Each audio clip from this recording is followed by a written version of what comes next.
बिस्मिल्लाहिर्रहमानिर्रहीम अस्सलाम वालेकुम नाज़रीन, बड़ी अपडेट के साथ आपकी खिदमत में हाज़िर हो चुके हैं। आज की सबसे बड़ी अपडेट आप तक पहुँचाएँगे।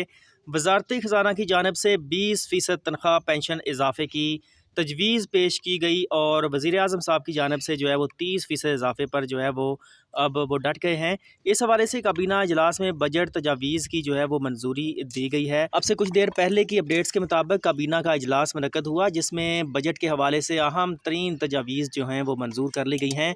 जबकि अभी तक जो पेंशन और तनख्वाहों में इजाफ़े के मामले पर डेडलॉक जारी है, बाकी है। तनख्वाहों और पेंशन में इजाफ़े पर अभी तक जो है वो बहस जारी है।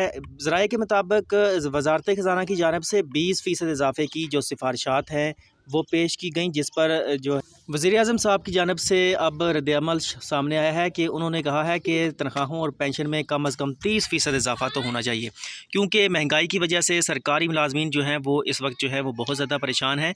इसके अलावा एक और बड़ी जो फैक्टर है वो ये भी सामने आ रहा है कि रमानी बाजवा साहब की क़यादत में सरकारी मुलाज़मीन ने जो है वो पार्लियामेंट हाउस के सामने जो है वो धरना दिया हुआ है और रमानी बाजवा साहब को अब से कुछ देर पहले गिरफ़्तार किया गया। फिर मुलाज़मीन के दबाव में आकर जो है वो दोबारा से उनको रहा किया गया और मुज़ाकरात की पेशकश की गई।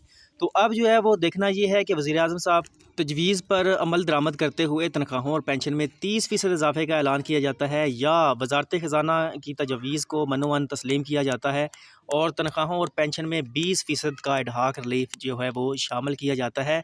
एक चीज़ तो कन्फर्म हो चुकी है कि तनख्वाहों में और पेंशन में 20% इजाफ़ा तो जो है वो कन्फर्म है, लेकिन अगर वज़ीर-ए-आज़म साहब की बात मानी जाती है तो फिर जो है वो तनख्वाहों और पेंशन में 30% इजाफ़े का ऐलान भी जो है वो कुछ देर बाद में जो है वो एक्सपेक्टेड है। तो नाज़रीन, ये थी आज की अपडेट। मज़ीद ताज़ा तरीन अपडेट भी आप तक पहुँचाएँगे। अब तक के लिए इतना ही। दुआ में याद रखिएगा। अल्लाह हाफ़िज़।